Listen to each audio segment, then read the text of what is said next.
Vio tan cerca del Señor Jesús, que lo conoció tan bien, un hombre que estuvo hasta el último momento cuando el Señor era clavado en la cruz. La palabra del Señor nos enseña que este hombre conocía muy bien al Maestro, muy bien.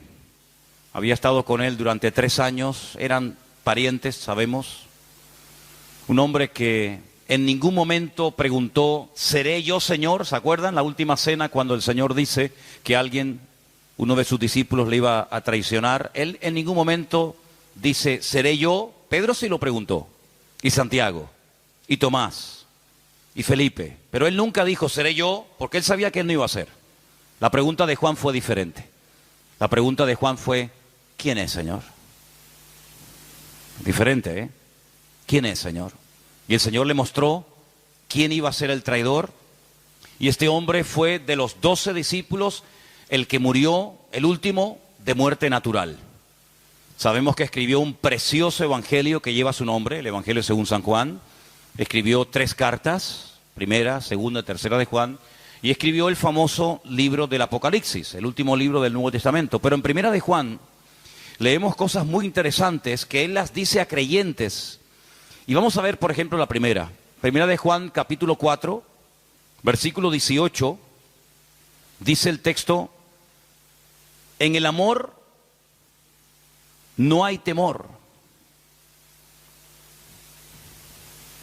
sino que el perfecto amor echa fuera el temor, porque el temor lleva en sí castigo, de donde el que teme no ha sido perfeccionado en el amor.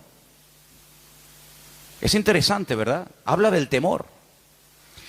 En primera de Juan, capítulo 2, verso 15, dice, no améis al mundo, ni las cosas que están en el mundo. Primera de Juan 1, verso 6, dice, si decimos que tenemos comunión con Él y andamos en tinieblas, mentimos y no practicamos la verdad. Otra cosa muy interesante que Juan dice en esta carta, capítulo 2, versículo 4. El que dice yo le conozco y no guarda sus mandamientos, el tal es mentiroso y la verdad no está en él. Uno más. Primera de Juan 2, verso 9. El que dice que está en luz y aborrece a su hermano, está todavía en tinieblas. Todas estas palabras, todos estos versículos que hemos leído fueron dirigidos a creyentes. Sabemos que Juan le escribió fundamentalmente a creyentes.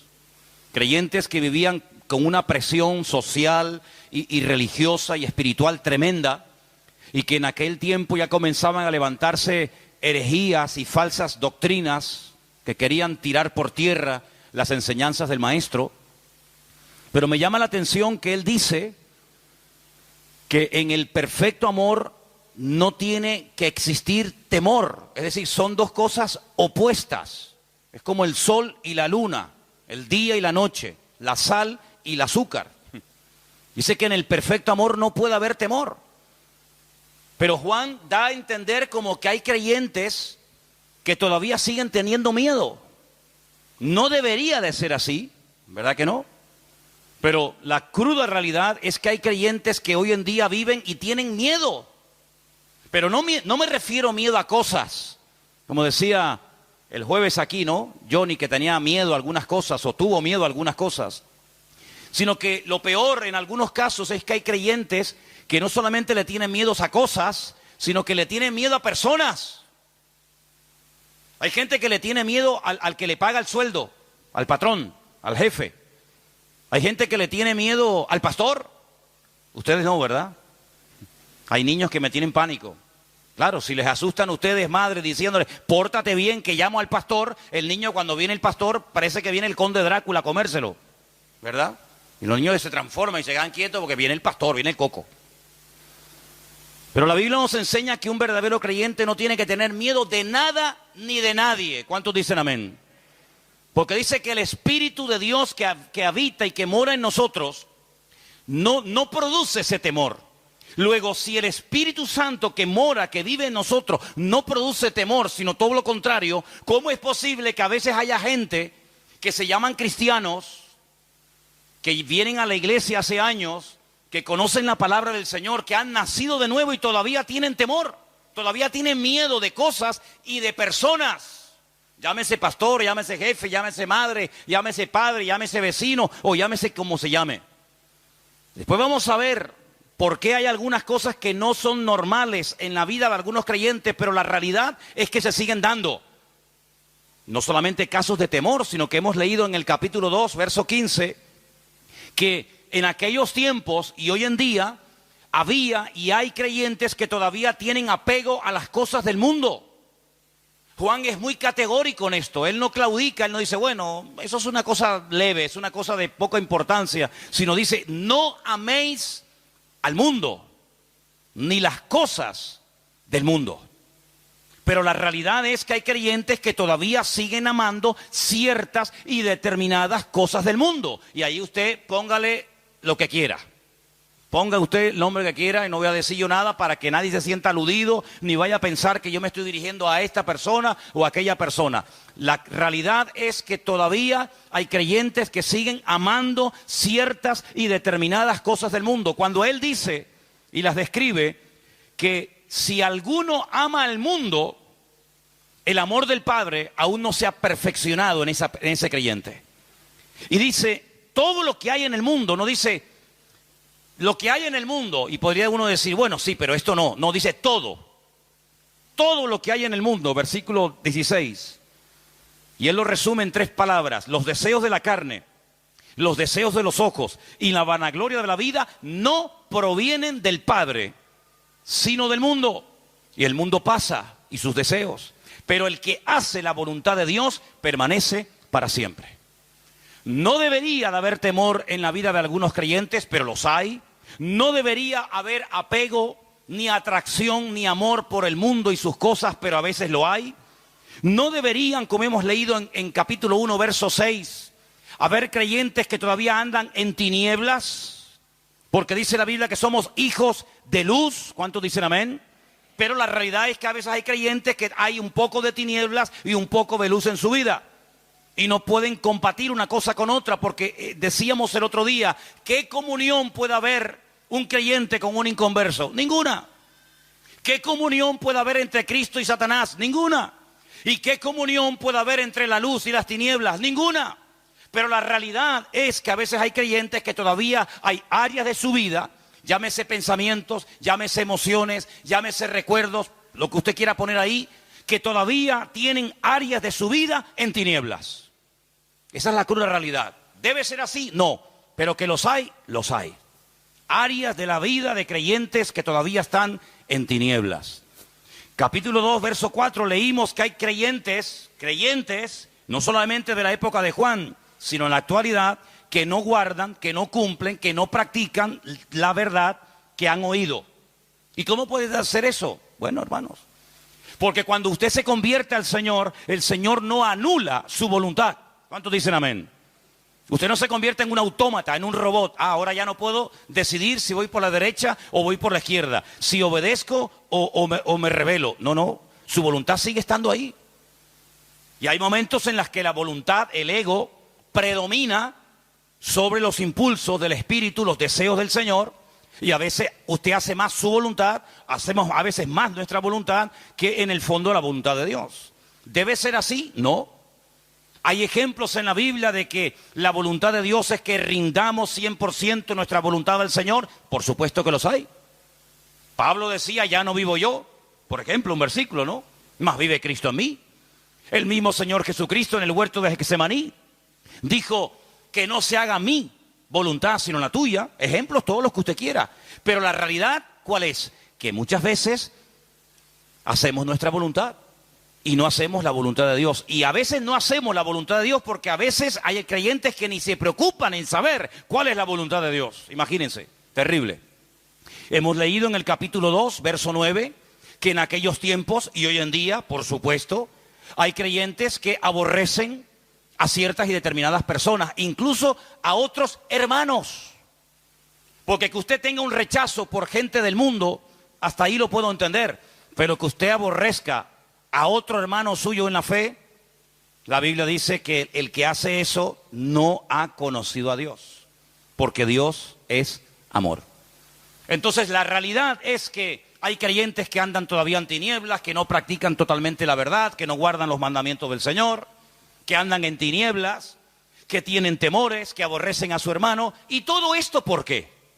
¿Por qué se dan todavía, después de años, estas características negativas en la vida de algunos creyentes? ¿Por qué? ¿No causa esto dolor? ¿No causa esto mal testimonio y tropiezo a otras personas? Pues claro que sí, hermano, ya lo sabemos. ¿No piensan ustedes que cuando una persona dice que es creyente, los primeros que te observan son los más allegados a ti, llámese padre, madre, hermanos, vecinos, compañeros de trabajo, y basta que hagas una cosa mala, has hecho 100 buenas, pero no te dicen nada, no las reconocen. Pero basta que digas una palabra, que hagas algún gesto o que hagas cualquier cosa para enseguida, ¡fum!, se te tiran encima. Eso es lo que te enseñan en la iglesia. Y tú eres la cristiana. Ay, hermano, están con la escopeta cargada. 100 cosas buenas, nadie dice nada. Basta que contestes mal o que digas cualquier lamento. Hasta tu propia madre, tu propio padre, un hermano en Cristo, que tenía que decir, bueno, hoy por ti, mañana por mí. No te preocupes que tendremos a más de uno recordándonos que en ese momento no actuamos correctamente, no dijimos lo que teníamos que haber dicho, miramos lo que no teníamos que haber mirado, etcétera, etcétera, etcétera. A veces hay creyentes que le hacen muchos favores al diablo, Yo me acuerdo que una vez una hermana dijo, hermano, no hace falta que me condene y me recuerde mis errores porque ya hay uno que me los recuerda continuamente. No hace falta que usted le ría la gracia al enemigo. Ya tenemos todos al acusador. Pero la pregunta es, ¿por qué en la vida de los creyentes todavía se pueden manifestar estas características malas de las cuales hemos hablado? Bueno, primero, tenemos que tener en cuenta lo siguiente. Una cosa es que nosotros hayamos nacido de nuevo y otra cosa es que estemos creciendo y madurando en el Señor. Son dos cosas completamente diferentes. Usted puede haber aceptado al Señor, entregado su vida a Él. Ahora tu nombre está escrito en el libro de la vida, eres un hijo de Dios. Pero eso no significa de que tú estés madurando, de que tú estés creciendo. Y podríamos aquí pararnos y hablar horas poniendo ejemplo tras ejemplo, incluso hasta de iglesias enteras que no habían madurado para el tiempo que tenían. Es decir, lo que ellos decían que eran no coincidía con lo que ellos hacían y practicaban en más de una ocasión. Y siempre volvemos al ejemplo habitual y más común, la iglesia de Corinto. El apóstol Pablo en el capítulo 1 dice, hermanos, nada os falta en ningún don.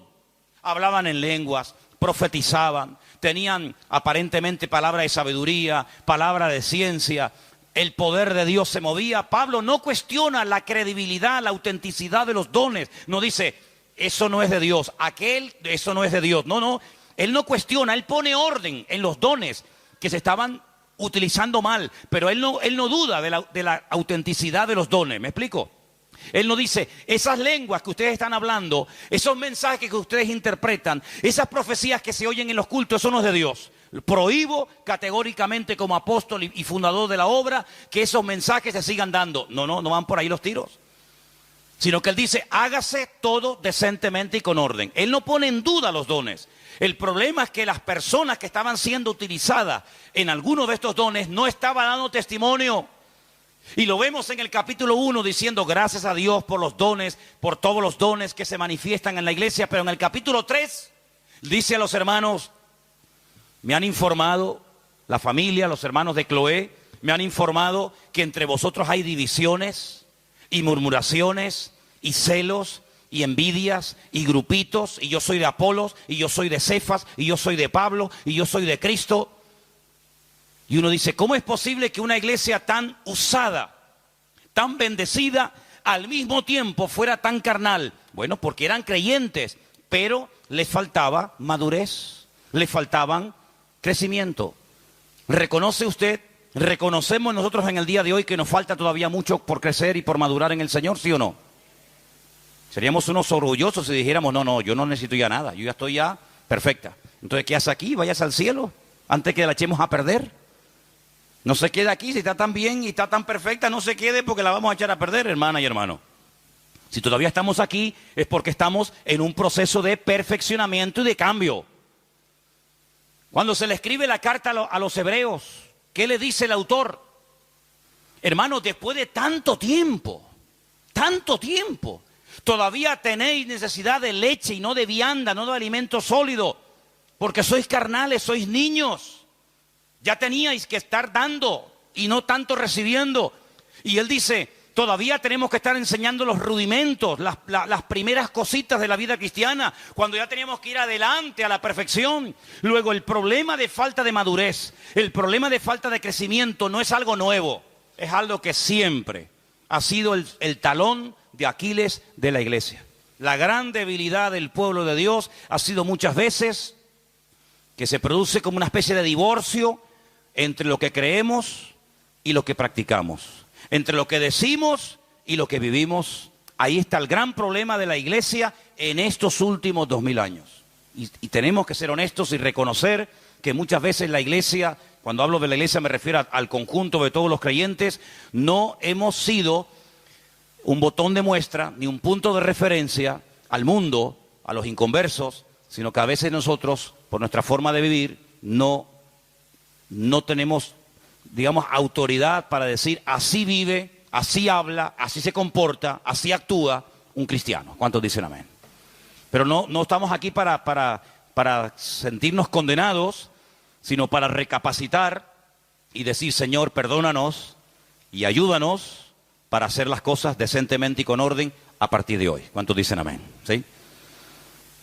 Vamos a leer algunos versículos en esta tarde, porque vamos a ver que uno de los problemas que se da muchas veces en los creyentes que no maduran, que no crecen, que cometen siempre los mismos errores, es por un denominador común. Es decir, no importa dónde te encuentres, no importa la iglesia que le estés predicando, no importa el país en el que vivas, la falta de crecimiento, la falta de madurez tiene como una especie de denominador común, da igual dónde estés. Creo que muchas veces el problema radica en que no terminamos de creernos lo que la Biblia dice que somos. Claro, porque han estado toda la vida machacándose, llámese pastor, llámese padre, llámese madre, llámese marido, llámese como se llame. Te han estado machacando toda la vida y no terminas de interiorizar y de creerte lo que la Biblia dice que eres. Y una de las cosas que la Biblia dice que yo soy ahora, no es que seré en el futuro, sino que soy ahora, es más que vencedor. Eso lo dice la Biblia, pero eso no es una promesa para el cielo. Las promesas no son para el cielo, son para la tierra. En el cielo no da falta fe. Son para ahora, para interiorizarlas, para cambiar la forma de hablar, para cambiar mi forma de vivir y para que mi nueva vida en Cristo no esté dominada por la carne, sino esté dominada por los principios del reino y podamos caminar en victoria y con la bendición de Dios. Y la Biblia dice que somos más que vencedores. ¿Cuántos dicen un fuerte amén? Dígaselo a su hermano. Hermanos, somos más que vencedores. Es una promesa nuestra, es una realidad del tiempo presente. Soy más que vencedor en Cristo Jesús. Ahora, he buscado algunos versículos que tienen una palabra en común. Ahora se van a dar cuenta de cuál es. Por ejemplo, vamos a leer en 1 de Juan 5:18. Y vamos a prestar atención porque nos van a leer esos versículos. Repito, 1 de Juan 5, verso 18. Sabemos que todo aquel que ha nacido de Dios no practica el pecado, pues aquel que fue engendrado por Dios le guarda y el maligno no le toca. Eso es una promesa tremenda, eso es una bomba. ¿Cuántos dicen amén? El maligno no le toca. ¿Y cómo entonces es posible que hay creyentes que están todo el día diciendo lo que el diablo le hizo? Porque hay creyentes que a veces cuando los oyes hablar, hablan más del diablo que de Cristo. Es que el diablo me no sé qué, es que el diablo me tentó, es que el diablo me no sé qué, es que el diablo... Yo digo, nosotros así no hablamos. No es de la forma como hablamos los creyentes en el Señor y menos los miembros de Vida Nueva. Nosotros no estamos haciéndole propaganda al enemigo, lo que me hizo, porque la Biblia dice que el maligno tiene la orden de parte del Señor de no tocarnos. ¿Cuántos dicen amén? Ay, pero entonces hay creyentes que caen y tropiezan y pecan. Ah, porque se habrán separado del Señor, porque habrán bajado la guardia, porque no andan conectados con la fuente. Pero si usted está conectado al Señor, si usted ora cada día, si usted hace la voluntad de Dios, si usted no le da lugar al diablo, el diablo no puede tocarlo. Porque la Biblia dice que mayor es el que está en nosotros que el que viene contra nosotros. Entonces, cuando usted ve por ahí a un creyente que no anda correctamente, que anda torcido, que da mal testimonio, dice, porque bajó la guardia, porque la Biblia dice, no deis lugar al diablo. Y cuando usted le da lugar, él lo toma. Pero la promesa del Señor es que si usted está agarrado a la fuente, agarrado al Señor y a su palabra, el maligno no le toca. ¿Cuántos dicen amén? Diga conmigo, el maligno no me puede tocar, porque el Señor está conmigo. Dígalo otra vez, el maligno, el diablo, no me puede tocar, porque el Señor está conmigo. Así es, interiorice y practique y diga esa verdad, porque lo que creemos tiene que salir por la boca. Así de claro, dice que con el corazón se cree para justicia, ¿sí? Pero con la boca se confiesa que salvación. Hay que confesar lo que tenemos aquí adentro, que salga por la boca, que el diablo lo oiga. El diablo no lee los pensamientos, el diablo no sabe lo que usted está pensando en su mente, en su corazón, pero suéltelo por la boca para que él lo oiga y tiemble y salga corriendo en el nombre de Jesús. Primera de Pedro 1:5, mire qué versículo tan tremendo. ¿Qué dice? Que sois guardados por el poder de Dios mediante la fe, para alcanzar la salvación que está preparada para ser manifestada en el tiempo postrero. La palabra que usted va a escuchar en estos versículos que van a estar leyendo ahora es la palabra guardados, protegidos. El maligno no nos puede tocar porque estamos guardados, protegidos por el Señor. Ahora dice que la fe que Dios nos ha dado nos guarda. Es como una muralla que nos protege de los ataques del enemigo, porque dice la Biblia que la fe es el escudo, ¿sí o no? Efesios capítulo 6, sobre todo tomad el escudo de la fe. ¿Para qué? El mismo versículo lo dice, para que podáis apagar todos los dardos de fuego del maligno. Cuando usted baja el escudo, ahí le golpea al diablo. Pues no lo baje, no lo levante, no lo tumbe, levántelo y proclame la fe que tiene, proclame las promesas del Señor. Y dice que la fe que Dios le ha dado nos ayuda a combatir, nos ayuda a contrarrestar los ataques del maligno y nos guarda del maligno y nos protege. Judas, la carta de Judas que está antes del libro de Apocalipsis, es una carta muy chiquita, solamente tiene versículos, no tiene ni un capítulo.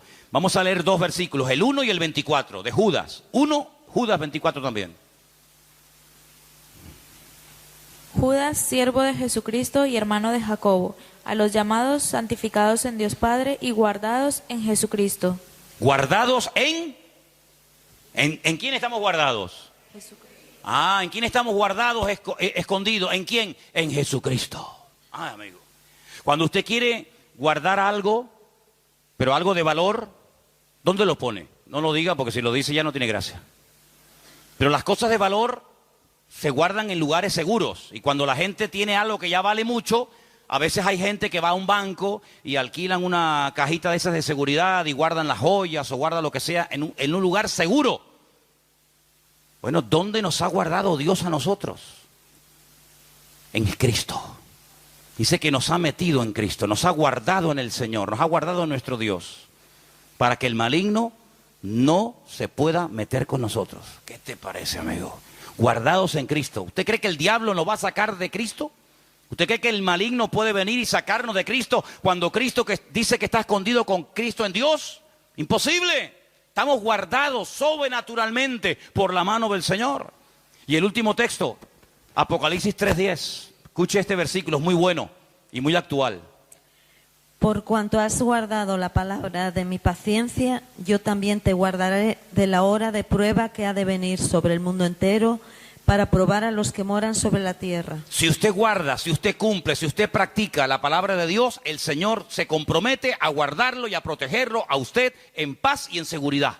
Eso dice la Biblia. Es algo recíproco. Usted cumple la palabra, el Señor cumple la suya. Usted guarda los mandamientos del Señor, el Señor le guarda a usted. Luego, en estos versículos que hemos leído, la palabra en común es guardar, guardar, guardar, proteger, con toda seguridad, con la garantía de que el Señor nos va a proteger y nos va a guardar. Por eso, cuando hemos leído los primeros versículos de creyentes que tienen temor, creyentes que no practican la verdad, creyentes que no guardan la palabra, que viven en tiniebla, creyentes que aborrecen a su hermano, es porque no están bien delante de Dios. Porque cuando una persona está bien delante de Dios, se nota. ¿Cuántos dicen amén? El otro día cuando fuimos a ver al hospital a nuestra hermana Carolina, Una de las cosas que a mí particularmente me llamó la atención de todo lo que nos dijo es, cuando oran por mí, al momento lo noto. Así nos dijo, ¿verdad? Y así nos enseñaba los pelos de punta. Cuando oran por mí, al momento lo noto. Bueno, yo puedo decir que cuando yo he salido de viaje, cuando ustedes han orado por mí, yo también lo noto. Pero no se pongan tontitos ni orgullosos, porque también les digo que cuando no oran, también lo noto. Les digo las dos cosas. Cuando ustedes oran por mí, yo lo noto. Pero cuando no oran, también lo noto. Así que si me quieren ver bien, oren por mí, porque ustedes van a ser los primeros en darse cuenta si están orando o no están orando. De hecho, hay personas hoy en día en las congregaciones que no son muy espirituales, no son gente muy comprometida, no llevan una vida totalmente como tienen que llevarla, pero hay tanta gente orando por ese muchacho, hay tanta gente orando por ese chico, hay tanta gente orando por esa familia que se mantiene, pero gracias a las oraciones, gracias a que lo están apuntalando con las oraciones. Pero hermano, no dependa de las oraciones de los demás, de las del pastor, de papá, de mamá, sino dependa usted de su propia relación con Dios. Porque puede ser que un día la persona que ora por ti se olvidó, estaba ocupado o se murió. Pero eso no significa de que tú te vas a caer. ¿Por qué? Porque usted ha aprendido a agarrarse de la mano del Señor, porque dice una de las promesas más hermosas de la Biblia: yo te sostendré por tu mano derecha de modo que no caigas, sino que no tienes que tener temor de nada ni de nadie en esta vida. ¿Cuántos dicen amén? Ahora, buscaba un ejemplo en la Biblia de guardar, algo que se guardó con seguridad, algo que se ocultó. Y entonces le dije: Señor, dame un pasaje de la Biblia, porque voy a hablar de cómo tú nos guardas, de cómo tú nos proteges, de cómo el maligno no nos puede tocar, de cómo tenemos una protección sobrenatural. Dame un pasaje, digamos que a través, como yo he dicho muchas veces, ustedes lo saben, a través de lo natural podamos ver la realidad del mundo espiritual. ¿Y saben el pasaje que el Señor me puso en la mente y lo vamos a leer ahora? Le voy a decir dónde está. Lo vamos a leer, pero si usted quiere leerlo, está en el libro de Deuteronomio, de Barín, así se llama ese libro del Antiguo Testamento, capítulo 34, versículos 5 y 6. Y tiene que ver con un hombre que todos nosotros lo conocemos, y es nada más y nada menos que Moisés.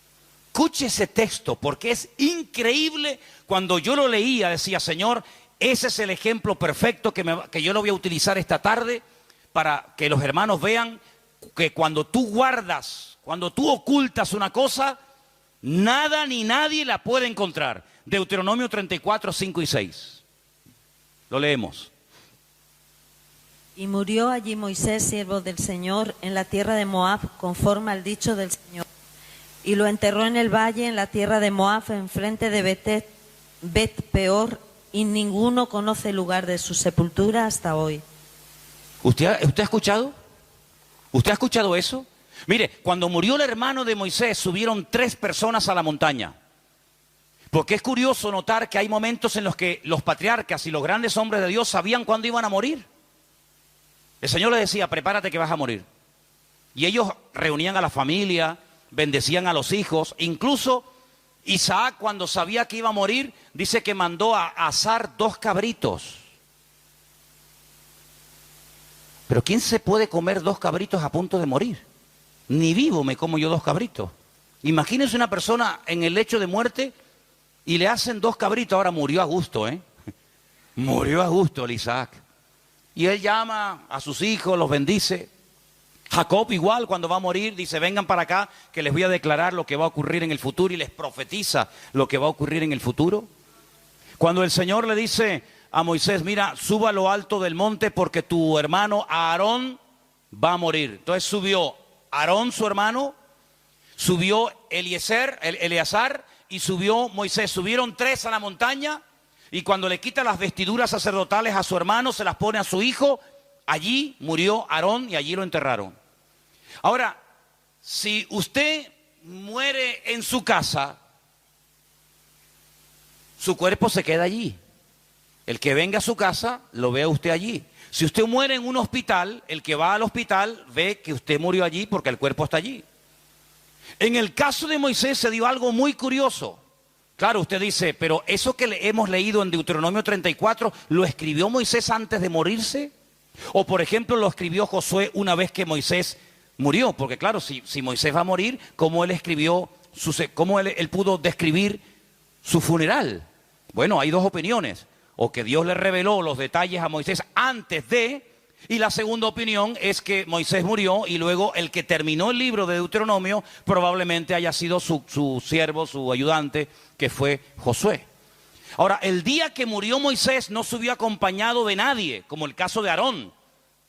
El día que Moisés murió, dice que lo llevó el Señor a la tierra de Moab, lo que sería hoy en día Jordania. Le mostró toda la tierra, le dijo, mírala porque no vas a entrar. Y dice que allí murió Moisés. Ahora, si Moisés subió a lo alto de ese monte y murió allí, si usted media hora más tarde sube, el cuerpo de Moisés, ¿dónde está? Pues donde quedó muerto, ¿sí o no? Sin embargo, dice la Biblia que nunca nadie encontró el cuerpo de Moisés. Y uno dice, pero ¿qué pasó? ¿Será que la arena del desierto lo tapó? Bueno, pues escarbe y el cuerpo está allí. ¿Por qué nadie encontró ni en aquellos tiempos, ni siglos más tarde, ningún hueso, ningún rastro del cuerpo de Moisés? Bueno, lo hemos leído. ¿Qué dice el texto?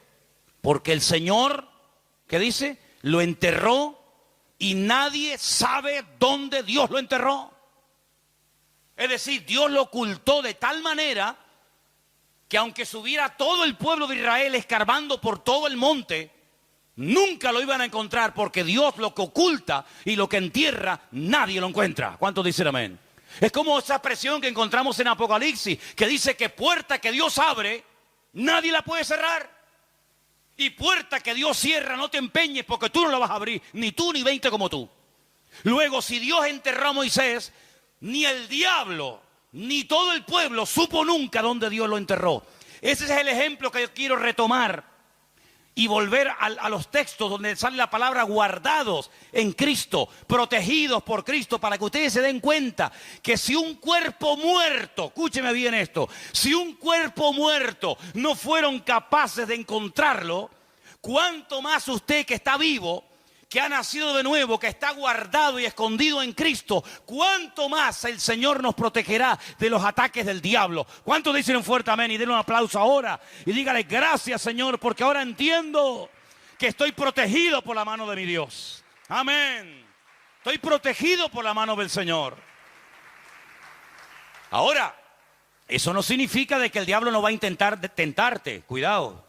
Eso no significa de que el diablo no va a intentar meterse contigo, desanimarte, robarte el gozo, robarte la paz, robarte la victoria. Él lo va a intentar. Ese es su trabajo. Pero tú también vas a intentar. Y tú también vas a hacer tu trabajo. ¿Cuál es? Interiorizar las verdades, pero no solamente oírlas y decir, amén. Si me preguntan dentro de 3/4 de hora de qué se habló hoy en la iglesia, bueno, que estamos protegidos por el Señor, que a pesar de que podemos tener temor y amar a veces al mundo y esto y lo otro, pero estamos protegidos por la mano del Señor. No, pero yo no quiero solamente que usted lo oiga, que diga amén y que de vez en cuando dé un aplauso y esté de acuerdo con la palabra. Eso está bien, pero ahora tú tienes que vivir, aplicar estas grandes verdades, porque ahora llegará el momento, y yo te digo algo, hermano, y ustedes lo han podido comprobar seguramente ya. Cada vez que usted escucha un mensaje, de lo que sea, del amor, del perdón, de olvidar el pasado, de poner en práctica una palabra, si usted escucha un mensaje del tema que sea, tarde o temprano, a lo mejor durante la misma semana, o a lo mejor ese mismo día, llegará el momento cuando se te presentará la oportunidad para poner en práctica lo que tú acabas de decir amén en la iglesia, o simplemente fue un mensaje que tú aprendiste, pero no viviste. El enemigo, hermanos, es tremendamente astuto. Y cuando usted está en la iglesia, el diablo está ahí. Pero durante la semana, que la semana es muy larga, y hay muchas historias, y la vida da muchas vueltas. Si no, el pastor ayer habló de que estamos guardados en Cristo, de que si estamos conectados al Señor y practicamos la verdad, y la interiorizamos y la confesamos, el maligno no me puede tentar. Ahora viene el maligno y te trae al hombre más hermoso y encantador de la tierra. Alto. No sé si eso te lo gustan a ti los rubios, los morenos, ya ponle tú. Con dinero, con un buen coche, cariñoso, Si tienes un hijo o una hija, va a ser el más cariñoso con ese niño, aunque después no le importa un pepino, pero ay, qué niño más hermoso. Después le va a molestar hasta cuando el niño dice, ah, pero ahora es hermoso. Ahora llega el momento de la verdad. Ahora llega el momento de decir, a ver si es verdad que el Señor me protege y me cuida. Claro que es verdad, pero de la verdad oída a la verdad practicada hay un eslabón. Es como cuando dicen, no, el hombre viene del mono. No dicen eso, dice que hay un eslabón perdido. Bueno, a veces entre la verdad expuesta, entre la palabra que se ha oído y esa palabra que la vamos a practicar, hay como una especie de eslabón perdido. ¿Y cuál es ese eslabón perdido? La falta de práctica, de manifestar en la práctica la verdad que acabo de escuchar. Es decir, lo que le va a dar crecimiento a su vida no es lo que usted escucha. No. Pero algunos estarán pensando, pero la Biblia dice que la fe viene por oír. Y por oír la palabra de Dios. Bueno, si yo no aclaro y no explico un poco más en profundidad este texto, quiere decir que si usted oye y oye y oye y oye y oye semana tras semana, año tras año la palabra, al cabo de unos años usted tiene que tener una fe que ni el patriarca Abraham le gana. Usted sabe que en internet usted puede poner hoy en día la Biblia hablada. Algunos la tienen en el móvil, ¿sí o no? Ya son tan vagos que ni la leen, que la lea otro. Mateo 24, la pongo y estoy viendo cualquier cosa, pero me está diciendo la... Ya. Entonces, cuando usted pone la Biblia hablada a las 8 de la mañana y se acuesta a las 12 de la noche, usted ha oído un montón de horas la Biblia. Quiere decir que cuando usted se va a la cama, se va con una fe. Bueno, tiene que ensanchar la cama, tiene que comprarse un colchón más grande, porque no le va a caber la fe en la cama. ¿Quiere decir eso la Biblia? No es realmente así. Uno de los pocos verbos que en la Biblia son polivalentes, es decir, que tienen una doble traducción, optaron por esta, pero a mí me gusta más la otra, es que la palabra escuchar o el verbo escuchar es exactamente el mismo verbo que obedecer. Luego, obedecer y escuchar se dice exactamente igual. Eso quiere decir que cuando la Biblia dice la fe viene por oír, usted quite la palabra oír y ponga escuchar. O ponga la palabra obedecer, que es mejor todavía. La fe viene por obedecer la palabra de Dios. Es no solamente oír, porque oír no cuesta nada. Un inconverso pasa por la calle o una persona entra por primera vez a un culto y escucha una predicación, la escuchó, pero no la vive, no la practica. Eso es el gran error que muchos creyentes cometen, que no practican. Y como no practican la palabra, no crecen. Y son los creyentes que tienen temor, los que andan en tinieblas, los que son incapaces de cumplir con la palabra, los que son incapaces de amar al prójimo o a quien sea. Son creyentes, sí, pero como no practican, como no viven la palabra, simplemente son oidores, y la palabra que se oye tarde o temprano se termina olvidando, ¿sí o no? Pero es la palabra que se practica, aunque sea en una pequeña porción. La palabra que usted oye y la practica, esa es la palabra que produce fruto y crecimiento en su vida. Por eso dice la Biblia, si oyereis hoy su voz, no endurezcáis vuestros corazones. Es decir, si hoy el Señor me está hablando en una línea, quiere decir que el Señor me está preparando para lo que va a venir durante esta semana. Si el Señor la semana pasada me habló en otra línea, en otro tema, quiere decir que puede ser que durante la semana ya el Señor me está preparando para las tentaciones, para las circunstancias que me pueden afectar a lo largo de la semana. Usted puede comprobar esto cada semana, hermano. Usted puede comprobar que cuando se habla de paciencia, a lo largo de la semana vendrán oportunidades donde usted va a tener que tener mucha paciencia para aguantar eso. Cuando se habla de fe, usted se va a dar cuenta de que vienen circunstancias en las que va a tener mucha necesidad de fe para poder echar para adelante ese problema que tienes. Y así en todos y cada uno de los temas que usted escucha. Y hoy el Señor nos está diciendo que Dios nos guarda, que Dios nos protege, que Dios nos cuida. ¿Puede ser que el enemigo en esta semana quiera robarte la paz que tenías? Probablemente.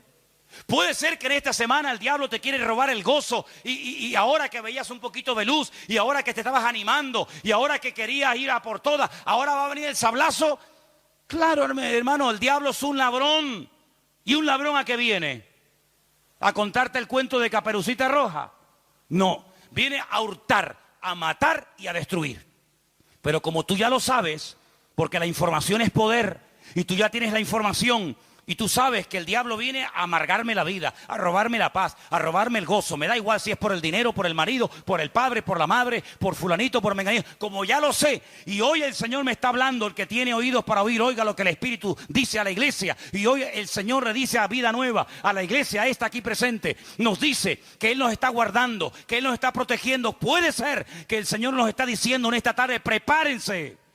Porque el enemigo no soporta que usted viva en paz, que usted viva en seguridad, que usted esté tranquilo, guardado y protegido por la mano del Señor. Y va a hacer todo lo posible por amargarte la vida. Pero no se preocupe, porque dice la Biblia que por un camino vendrá y por 7 saldrá corriendo, porque mayor es el que está en nosotros que el que viene contra nosotros. ¡Gloria a Dios! ¡Gloria a Dios! ¡Aleluya! ¡Amén! ¡Amén! Luego, hermano, escuche bien esto. Si el enemigo piensa que yo no voy a poder poner en práctica este mensaje durante esta semana, se equivoca. Porque la victoria no depende de mi estabilidad, la victoria no depende de mi estado de ánimo, gracias a Dios. La victoria depende de Él. Es su victoria, no es mi victoria, es su victoria la que yo aplico a mi diario vivir. Un día usted puede estar animado, otro desanimado. Un día puede estar más alegre, otro día menos alegre. Pero es que la victoria no depende de eso, de su estabilidad emocional. La victoria depende de alguien que venció al diablo una vez y para siempre. Y por eso cuando se declaran las promesas del Señor, no son quizás, tal vez, a lo mejor. No. Todas las promesas del Señor son sí y amén en Cristo Jesús. El que duda es usted, la palabra, la promesa no duda. Por lo tanto, si la palabra es segura, si la palabra dice que es como una antorcha que alumbra en medio de la oscuridad de la noche, lo que yo tengo que hacer es decir, Señor, yo no quiero vivir según mi estado de ánimo, porque entonces voy apañado. Yo no quiero vivir según mis emociones o mis sentimientos, porque son fluctuantes, soy cambiante. Y la Escritura dice, y termino, no seáis como niños fluctuantes llevados por el viento de un lugar para otro. Dice, y el que pida que no dude, porque el que duda es como la ola que entra, y la ola que entra nunca más se ve. Esa ola entró y murió. Pero el creyente no es así. El creyente puede tener estabilidad emocional, puede tener equilibrio interior, puede tener paz 24 horas al día. ¿Por qué? Porque no depende de su estado de ánimo, ni de sus emociones, ni de sus sentimientos, sino depende de una victoria que se obtuvo hace 2000 años, pero que perdura por la eternidad, y es la victoria del león de la tribu de Judá. A Él la gloria, a Él la honra, por los siglos de los siglos, amén. Aleluya, gloria a Dios. Apláudale fuerte al Señor en esta tarde, hermano. Bendito sea mi Dios, bendito sea, Señor, aleluya, aleluya. Algunos, ¿y por qué? ¿Y ahora por qué? ¿Y por qué? ¿Sabes por qué? Porque todo eso que para ti es por qué, y por qué. Son exámenes, ¿no te das cuenta? ¿No te has dado cuenta ya, con la edad que tienes?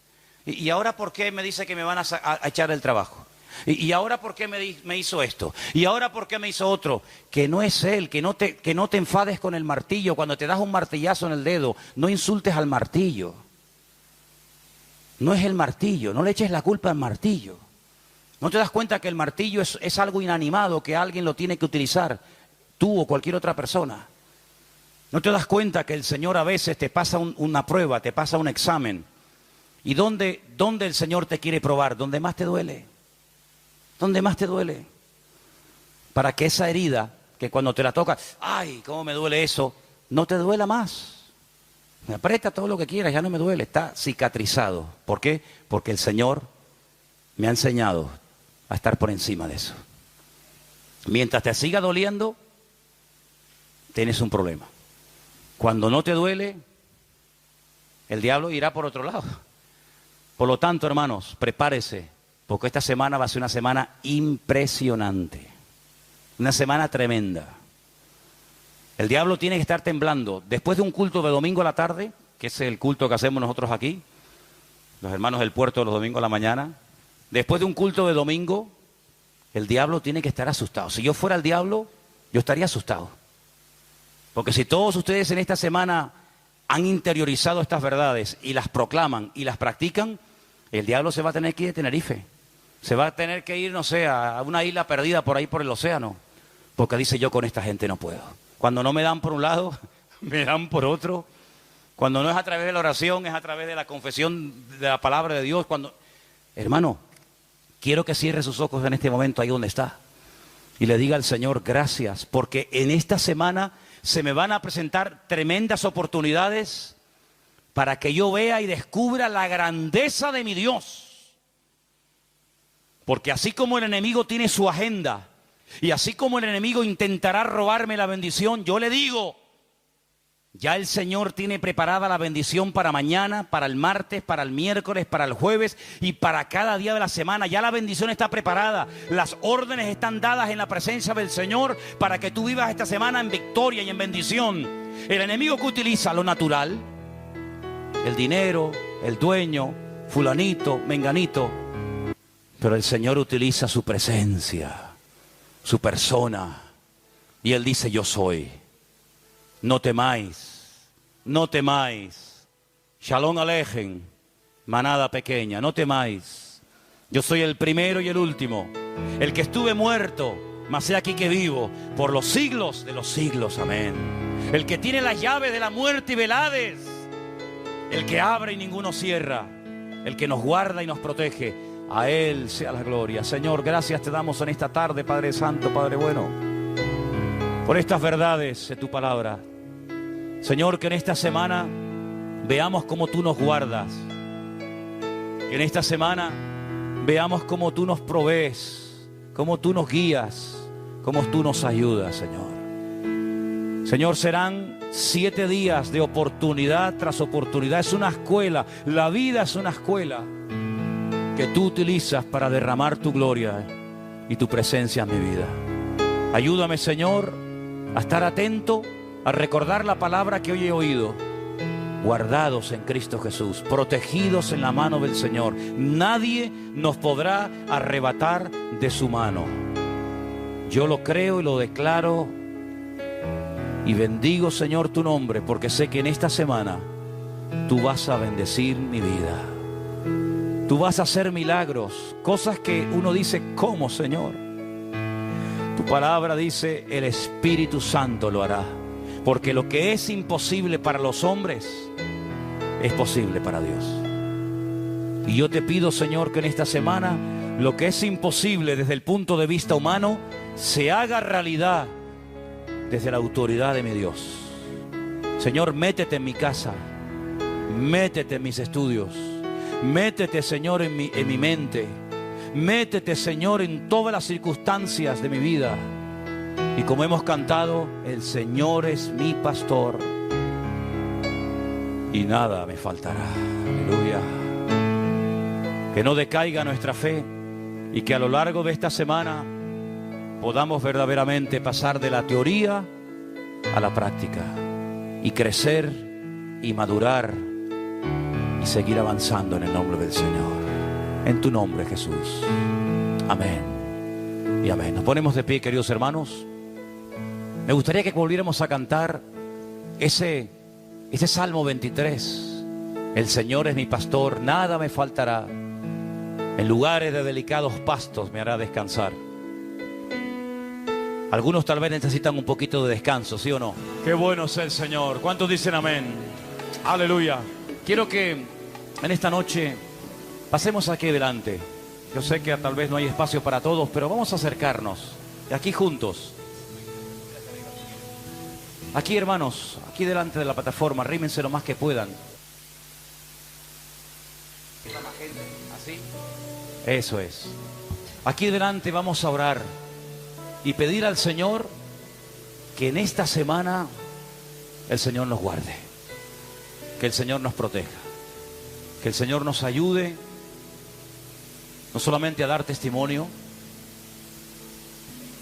sino que también podamos en todo momento estar tranquilos, sabiendo que mi mano o la mano del Señor está sobre mi vida, que mayor es el que está con nosotros que el que viene contra nosotros.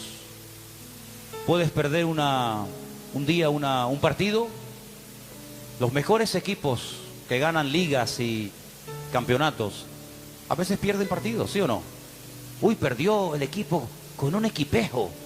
¿Cómo es posible que este equipo tan bueno, con jugadores tan buenos, perdiera hoy el partido? Es que a veces hay que perder en la vida para aprender algo, ¿sabes? Y puede ser que a lo mejor hayas perdido algo, pero eso no significa de que estés solo. Puede ser que un día lloraste, pero ¿sabes? Si lloraste, es para que valores más el gozo del Señor. Porque la Biblia no dice bienaventurados los que ríen, pero la Biblia dice bienaventurados los que lloran. ¿Sí o no? La Biblia no dice bienaventurados a los que todo le va bien. Eso no dice la Biblia.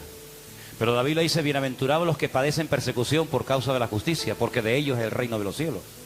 Luego a veces hay circunstancias que uno como ser humano, porque no dejamos de ser polvo y carne, uno dice, ¿por qué? ¿Por qué, Señor? Y dice la Biblia que el Señor a veces se ríe como diciendo, pobres cachorrillos, pobres cachorrillos.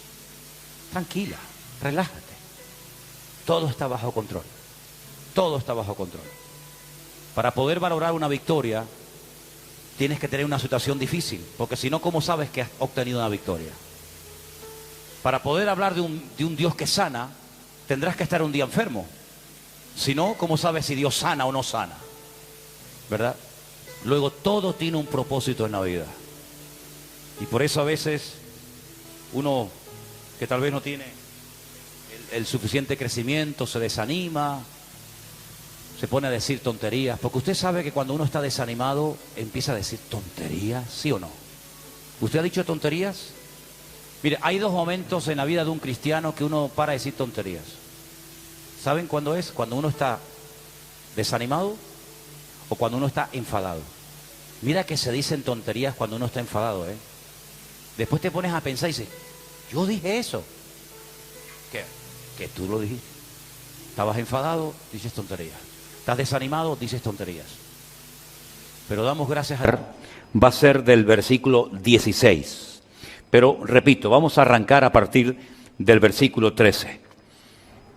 Versículo que, por cierto, está lleno de preguntas, y la primera de ellas es, ¿está alguno entre vosotros afligido? Aquí dice la Biblia lo que tiene que hacer. ¿Qué tiene que hacer? Haga oración. Luego, se da por sentado que un creyente en un momento puntual de la vida puede estar afligido. Porque si ningún cristiano pudiera estar afligido o estuviera prohibido estar afligido, la Biblia pues nos diría prohibido afligirse. Sin embargo, al afligido, la Biblia le dice lo que tiene que hacer, ponerse a orar. Y si el Señor dice que al afligido lo que se le tiene que decir es que ore, es porque la Biblia sabe que ese es el antídoto y la solución para el problema de aflicción que esté pasando ese hermano o esa hermana. La siguiente pregunta es, ¿está alguno alegre? Porque también hay momentos puntuales en la vida en los que podemos estar tremendamente alegres, ¿sí o no? No solamente afligidos. Bueno, pues al que está alegre le dice el Señor en su palabra, póngase a cantar alabanzas, no a cantar cualquier letra, no, cantar alabanzas, canciones bíblicas que conforten el corazón. La siguiente pregunta, ¿está alguno enfermo entre vosotros? Lo cual quiere decir que podemos estar afligidos, podemos estar alegres y también en un momento puntual de nuestras vidas podemos estar enfermos. ¿Y qué dice al enfermo? Llame a los ancianos de la iglesia, oren por él, únjanlo con aceite en el nombre del Señor. Es decir, que para todo hay solución, para todo, para el afligido, para el alegre, para el enfermo. No hay un vacío. No se dice, bueno, pues te aguantas, ¿no? Te quedas como estás. Sino que a cada persona, en cada circunstancia de la vida en la que se encuentre, hay una respuesta bíblica. Y ahora, para recalcar la importancia de la oración, en el verso 15 dice, y la oración de fe salvará al enfermo. Y el Señor lo levantará. Y si hubiere cometido pecados, les serán perdonados. Ahora, en el mundo del judaísmo, no solamente en la época del Señor Jesucristo, sino hoy en día, ellos creen totalmente convencidos que toda persona que está pasando por una aflicción o por una enfermedad es porque ha cometido algún pecado. No siempre es así. No siempre es así. No empiecen algunos a decir, bueno, entonces si estoy enfermo es que he pecado. Y si estoy en un momento de aflicción es porque he pecado. A veces sí, pero otras veces no. ¿Qué pecado había cometido Job? Si alguien en esta vida fue afligido, sin lugar a dudas fue Job. Y los amigos que vinieron teóricamente, supuestamente a consolarlo, no daban crédito y decían, ¿cómo es posible que si tú eres tan justo y eres tan bueno, cómo es posible que estés enfermo? ¿Y cómo es posible que se hayan muerto todos tus hijos? ¿Y cómo es posible que tu esposa se haya puesto en tu contra? ¿Y cómo es posible que te hayas arruinado? Y no daban crédito y siempre decían, bueno, a lo mejor no eres tan bueno como aparentabas o como decías ser.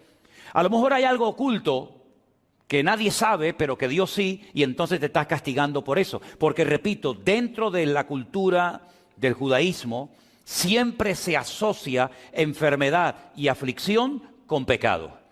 Pero creo que he sido lo suficientemente claro y he hablado del hombre que más aflicciones pasó en esta vida y no fue porque cometió un pecado que estaba oculto y que solamente Dios conocía. Y si no te vale el ejemplo de Job, pues te voy a hablar de Cristo. El Señor Jesucristo dijo, mi alma hoy está triste hasta la muerte. Y pidió que 3 de sus discípulos lo acompañaran al huerto de Getsemaní a orar con él. ¿Vas a caer en la tentación de creer que Jesús estaba esa noche triste porque había cometido un pecado? Cuando dice la Biblia que él nunca pecó, jamás pecó el Señor, pero sin embargo pasó por aflicciones, como dice la carta a los Hebreos, y aunque era el Hijo de Dios, por lo que padeció, aprendió obediencia. Por lo tanto, no siempre cualquier aflicción que un creyente pueda estar pasando o una enfermedad es sinónimo de que está en pecado, en desorden, y entonces esa es la consecuencia directa de su pecado o de su desorden. No siempre. Pero claro, Santiago es un judío. Santiago, quieras que no, le pesa, digamos, la cultura, le pesa el sentir de la gente.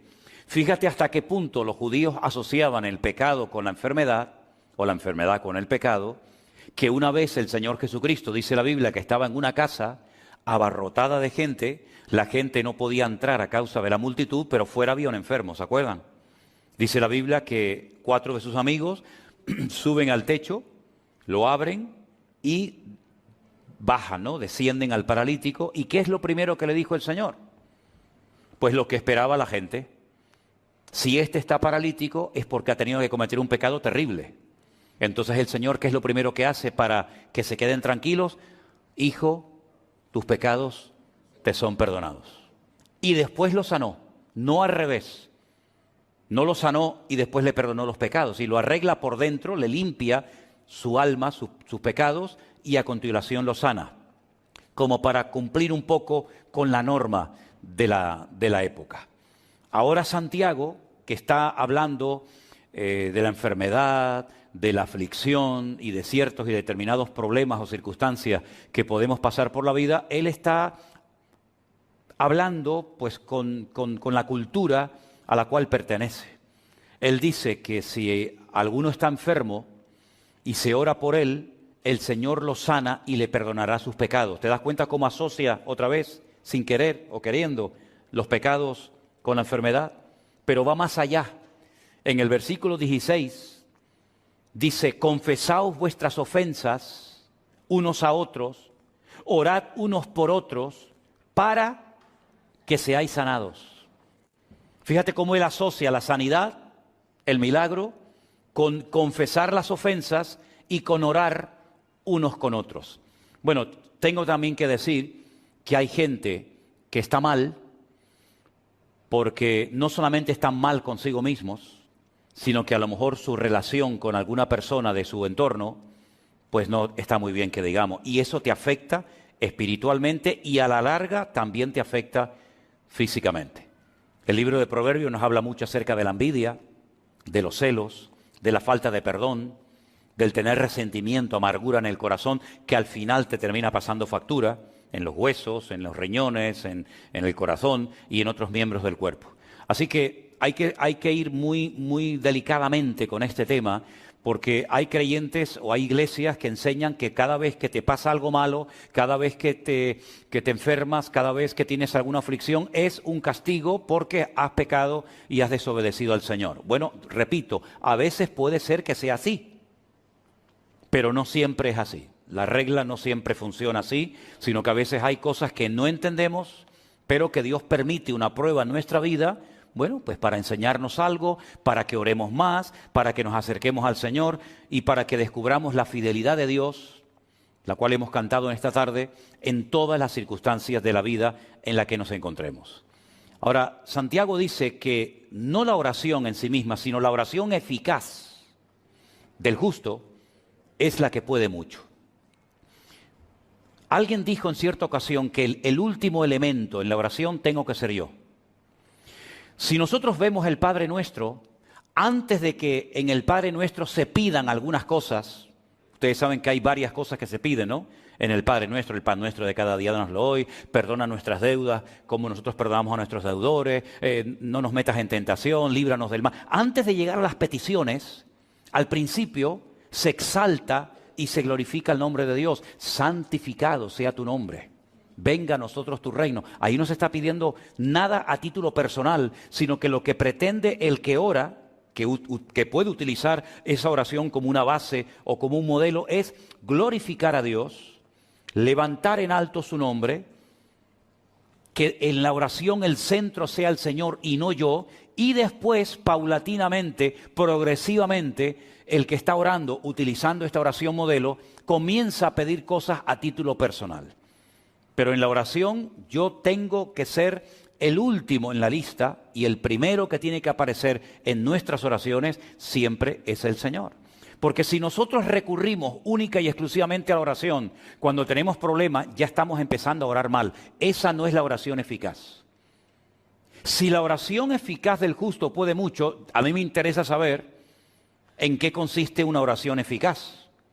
Porque si la Biblia dijera que la oración puede mucho, eso significa de que no tiene ninguna condición, ningún requisito, la oración en sí misma. Pero es que no dice eso la palabra. La palabra dice que es la oración eficaz la que puede mucho. Si ustedes se dan cuenta, esa última frase, la oración eficaz del justo puede mucho, es la última parte de un versículo que empieza diciéndonos lo que hay que hacer para que mi oración sea eficaz. Porque muchas veces decimos, la oración eficaz es la que se hace en el nombre de Cristo. ¿Es verdad? Es verdad, no hay nada que añadir, no hay nada que objetar. La oración eficaz es la que oramos conforme a la voluntad de Dios. ¿Es verdad? Pero pocas veces se hace referencia a lo que se dice antes de esa frase para que nuestra oración sea realmente una oración eficaz. Lo primero que dice Santiago en el verso 16 es: confesaos, no los pecados se les confiesan a Dios, pero confesaos vuestras ofensas unos a otros. Bueno, hay un capítulo en la carta de Santiago, que es concretamente el capítulo 3, donde él habla acerca del poder de la lengua. ¿Se acuerdan, no? Y él relaciona el hablar mal con atraer ciertas y determinadas enfermedades o cosas negativas en nuestra vida. De hecho, bendecir significa hablar bien. Maldecir significa hablar mal. Entonces fíjense cómo en la mentalidad del judío siempre la enfermedad es sinónimo de que algo malo esa persona ha dicho. ¿De dónde arranca esa costumbre o esa tradición de que el que habla mal, el que se comporta mal, puede llegar a traer una enfermedad? ¿Saben de dónde arranca esto? No de los tiempos de Adán y Eva, no. Esto arranca de un momento en el desierto en el que dos hermanos carnales se juntan y comienzan a hablar mal de otro hermano carnal que tenían. ¿Se acuerdan? ¿Saben de quién estoy hablando, no? Eran 3 hermanos: Aarón, Miriam y Moisés, que era el más pequeñito. Ellos sabían que el Señor estaba con Moisés y que lo había llamado y que lo había escogido y que era el instrumento que el Señor estaba utilizando para llevarlos de la esclavitud a través del desierto, y el objetivo final era la tierra prometida. Pero en el desierto, estos 2 hermanos comienzan a hablar mal de su hermano. Y dice la Biblia que Miriam quedó leprosa. Y todo el pueblo se detuvo en el desierto. No podían avanzar porque no iban a dejar abandonada en el desierto a Miriam. Se podía morir de sed, se podía morir de calor. Y no es cuestión de abandonar a una persona porque se ha comportado malamente. Entonces, la Biblia dice que Moisés iba a orar por su hermana, pero tenía que ser expulsada, excluida de la comunión del pueblo durante una semana. Y durante esa semana, el pueblo, dice la Biblia, que no avanzó en dirección a la tierra prometida. Primera lección que vemos aquí: el hablar mal en esa ocasión contrajo la lepra. Por eso los judíos, cuando hablan de las enfermedades, y hay miles de enfermedades, dicen que las personas que tienen problemas de la piel, todas las enfermedades de la piel tienen que ver con la mala forma de hablar. La crítica, el chisme. Ahora todo el mundo se está mirando la piel, ¿no? A ver si tiene algún granito, algún lunar, y dice, uy, es que ayer dije no sé qué cosa y este lunar cada vez está más grande. Bueno, repito, no siempre las cosas son así. Hay excepciones, ¿verdad? Pero todo arranca de ahí. La Biblia nos enseña que el pueblo estuvo esperando a que el Señor sanara y restaurara la vida de Miriam. Algunos me han preguntado, pero es que los que hablaron mal fueron 2, Aarón y Miriam. ¿Por qué solamente quedó leprosa Miriam y no Aarón? Y tengo que confesarles que no tengo respuesta. No lo sé. Yo creo que lo justo hubiera sido que los 2 se quedaran leprosos. Pero a lo mejor fue Miriam, al ser la hermana mayor, la que en vez de ser un ejemplo a su hermano Aarón, le dio un mal ejemplo y lo arrastró a una crítica, porque parece como que Miriam fue la que movió o dio pie a la crítica, y entonces tú empezaste y contigo el Señor pues tiene que tratarte de una manera diferente para que tu hermano Aarón vea el ejemplo.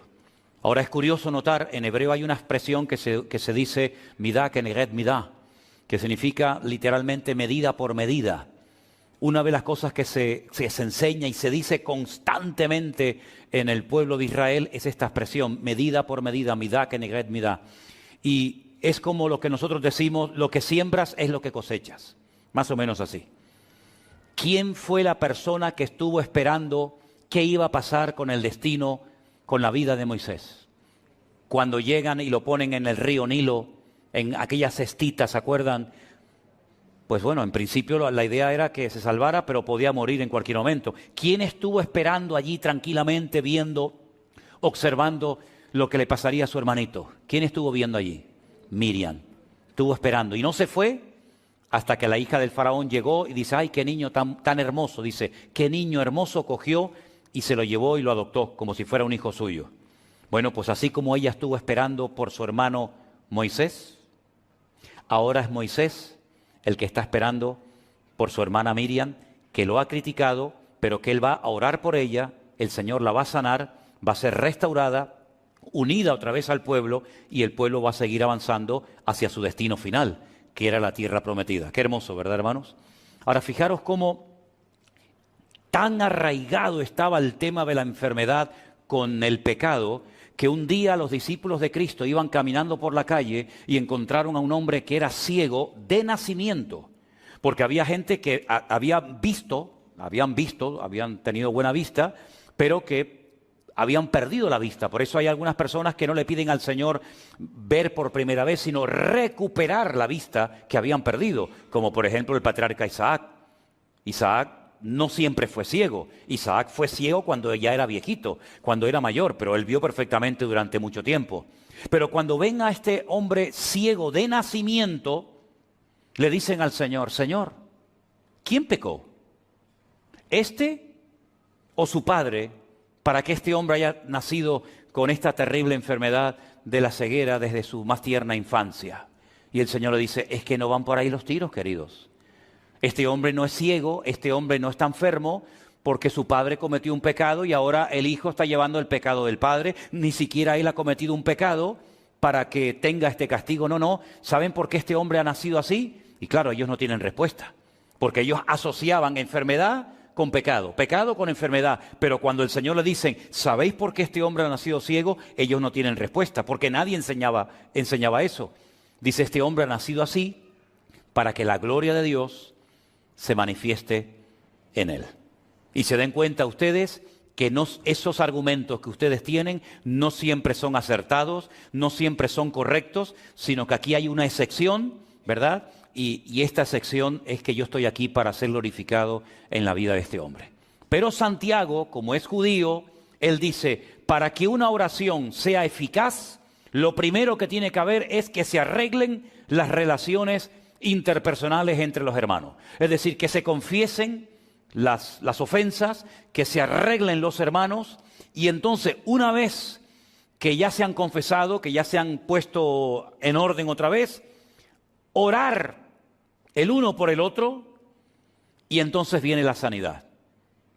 Fíjate qué curioso cómo a veces en nuestra vida, sin darnos cuenta, la cultura, la educación que hemos recibido, el trasfondo religioso del que venimos, el país del que venimos, etcétera, etcétera, cómo en un momento determinado en nuestra forma de orar, en nuestra forma de predicar, en nuestra forma de vivir la vida, puede en un momento determinado ejercer una influencia tan grande que Santiago dice, sí, la oración eficaz del justo puede mucho, pero un momento, primero hay que pedir perdón, luego hay que orar, tenemos que llevarnos bien entre nosotros y luego la oración es eficaz, pero antes no.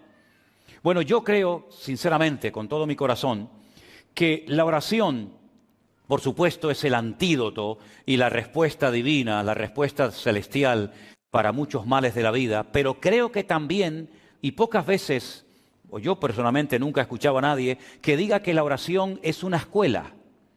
La oración es una escuela y quiero explicarme. ¿Por qué oramos nosotros? ¿Por qué oramos? Porque cuando generalmente oramos por algo, es porque ese algo, por nosotros mismos, no lo podemos conseguir, ¿sí o no? Si yo, por ejemplo, tuviera que pintar la pared de la iglesia, y yo puedo por mí mismo pintar la pared de la iglesia, pues yo vengo, cojo el rodillo y pinto. Si yo puedo salir a la calle y hacer cualquier cosa por mí mismo, instintivamente lo vamos a hacer.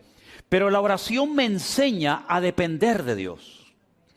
Porque hay cosas, como cristiano, por mucho conocimiento bíblico que usted pueda tener, por muchos años que lleve en la iglesia, por mucho tiempo que lleves en el ministerio predicando la palabra, hay un momento en el que tú dices, yo me siento incapaz, totalmente impotente de solucionar este problema. Por ejemplo, hace poco prediqué de Jairo. ¿Se acuerdan de Jairo, el principal de la sinagoga de Jericó?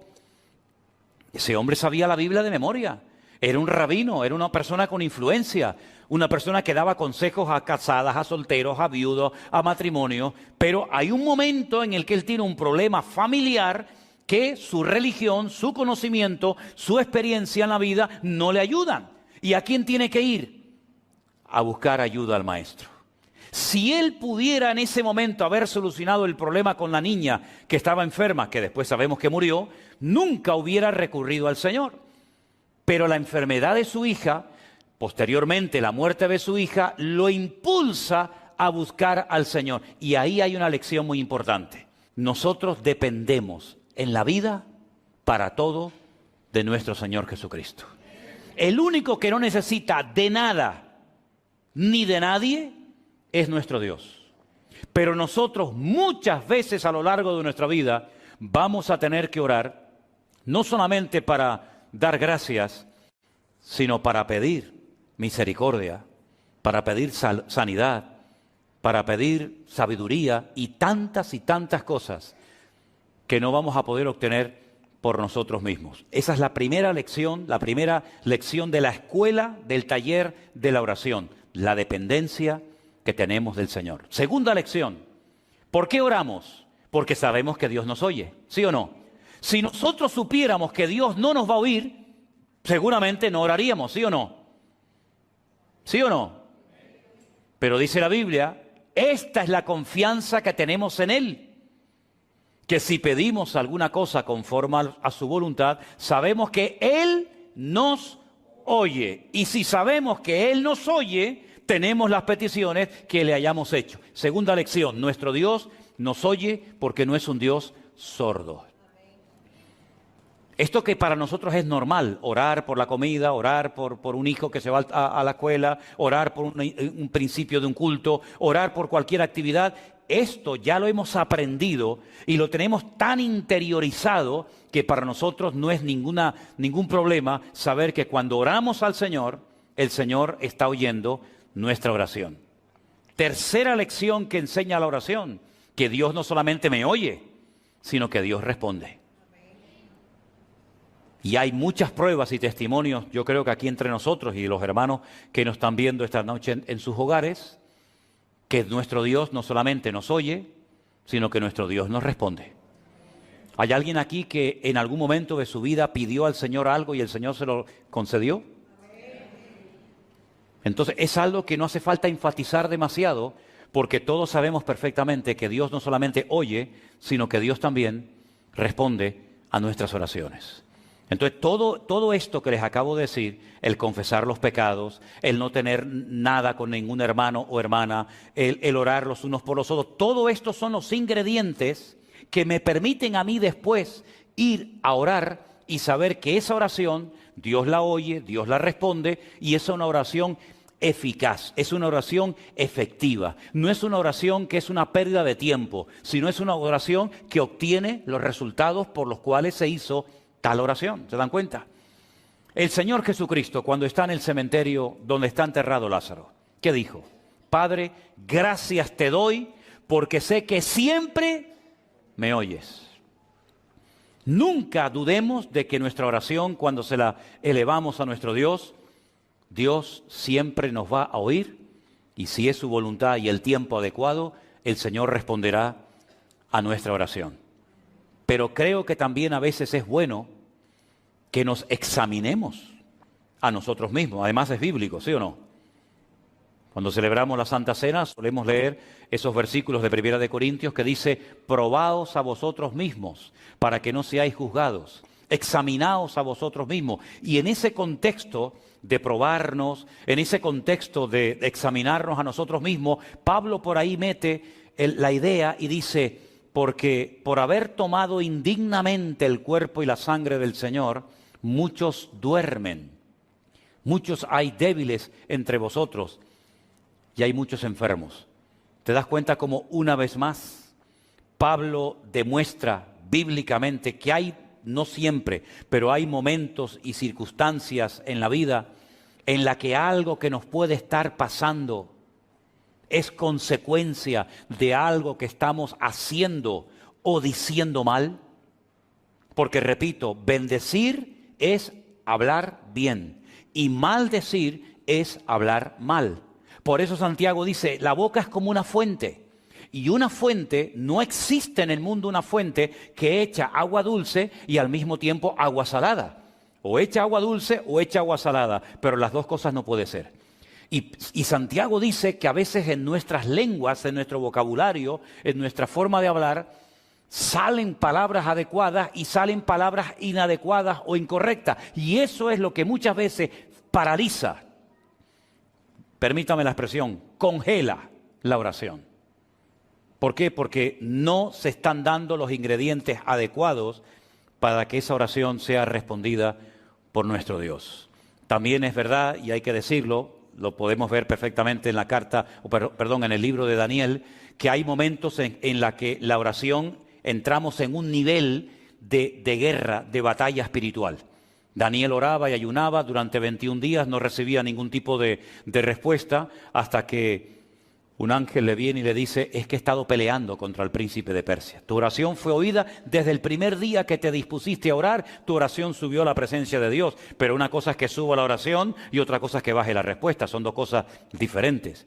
Y aquí de lo que se trata no solamente que Dios me oiga y que suba a su presencia mi oración, sino que yo obtenga la respuesta a la oración. Pero hubieron interferencias, hubieron guerras espirituales por el camino y al final, pues con la constancia y con la perseverancia se ha obtenido la respuesta y el favor de Dios.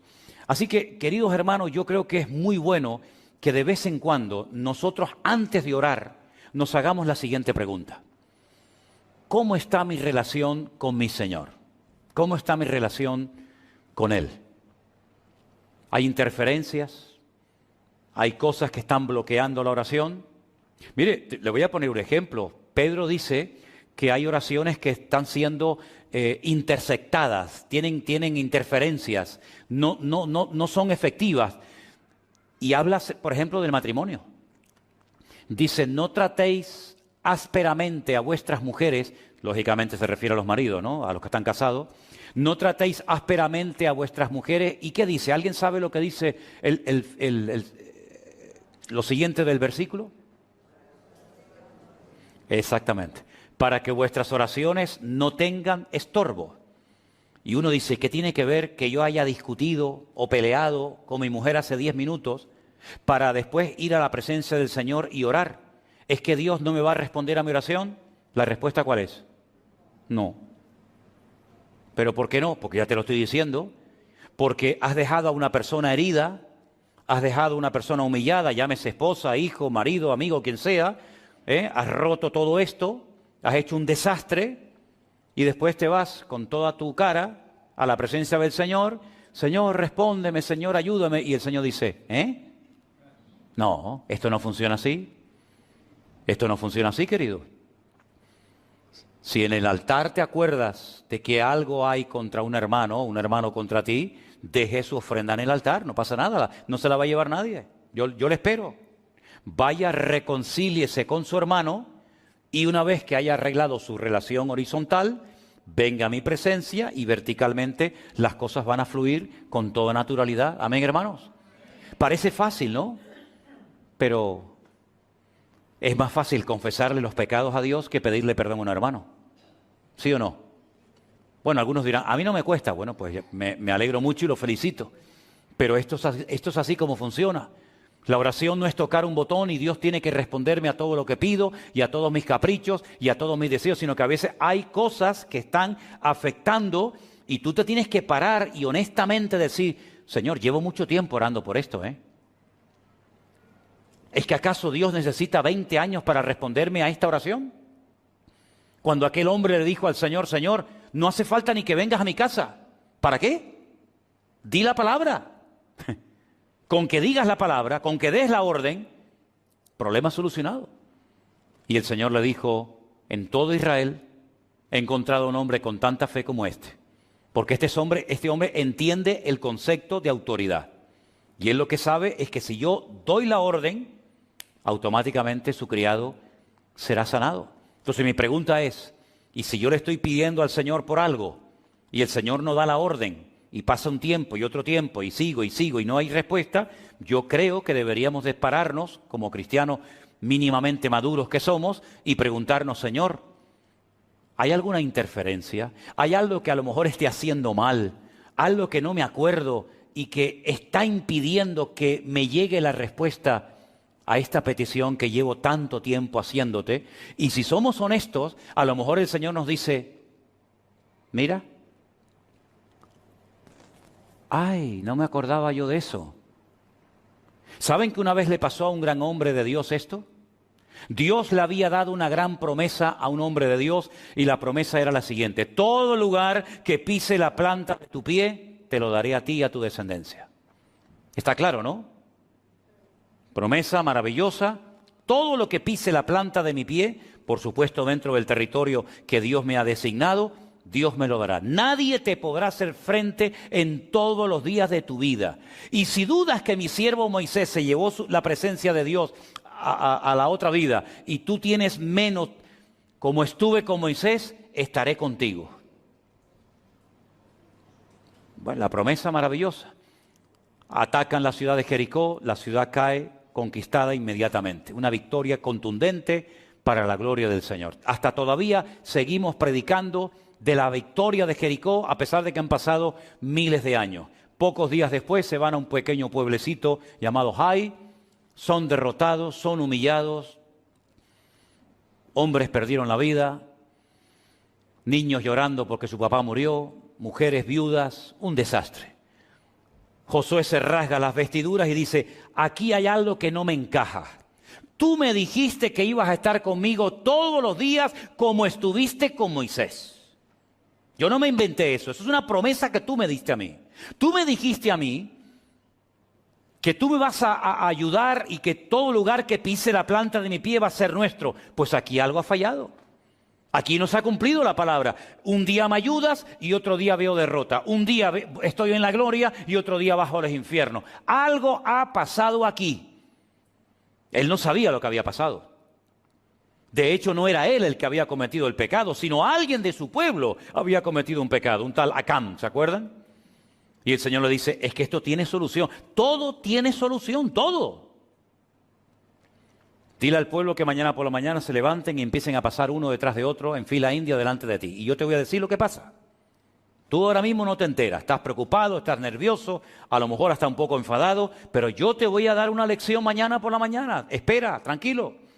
Todo el pueblo comienza a desfilar, tribu por tribu, familia por familia, hasta que el Señor dice, alto, para esa familia, sepáralos. Separó a toda una familia, los demás se pueden marchar. Quédese esta familia. Padre, madre, hijo, sobrino. De esta familia hay uno que el otro día hizo cuando fue a Jericó algo que yo había prohibido que se hiciera. Y ha traído esta maldición al pueblo. Y les dijo, ese es. Una vez que esta persona fue quitada del pueblo, ahora vayan mañana a pelear contra Hai o contra quien quieran y van a ver la bendición de Dios. Estas cosas solamente ocurrían en el Antiguo Testamento, en aquellos tiempos de Josué, de Moisés, de David. ¿O pueden ocurrir hoy en día? Por supuesto que sí. ¿Cuántas veces, queridos hermanos, nos hemos visto a lo mejor afectados? Porque hay personas que, como somos un cuerpo, porque la Biblia dice que la iglesia es el cuerpo de Cristo, oiga, si yo tengo un problema en la pierna, pues lo tiene todo el cuerpo. Y si yo tengo un problema en la vista, lo tiene todo el cuerpo. No es que el miembro va por su cuenta, no, es que nos afecta a todos, tanto lo bueno como lo malo. Y el Señor le dio una lección tremenda a Moisés cuando le dijo, saca a tu hermana del pueblo hasta que sea restaurada, hasta que yo la vuelva a sanar. Quiten a Acán del camino, del pueblo. Y cuando ustedes hagan su parte, cuando ustedes cumplan con todos los requisitos, la oración eficaz del justo podrá mucho. Pero no es la oración así en plan genérico la que funciona, sino aquella que antes de armarla, antes de pronunciarla y presentarla delante del Señor, es como un paquete, ¿no? Es como si yo voy a traerte algo y quiero que vaya lo mejor presentado posible. Yo no puedo llevar todo a pedazos. Me llevo mal con este, no hablo con la otra. Hice este mal testimonio, cometí este pecado, pero bueno, igualmente yo le llevo este destrozo al Señor, se lo llevo y le digo, y el Señor dice, no me traigas así no puedes venir a mi presencia. Como aquel hombre que dice que estaba un día en la boda, mal vestido, y le dicen, ese hombre que hace ahí mal vestido, hoy tiene que venir vestido de una forma diferente y viene de una forma indecorosa, saquen a ese hombre de aquí, porque no viene para la ocasión, preparado.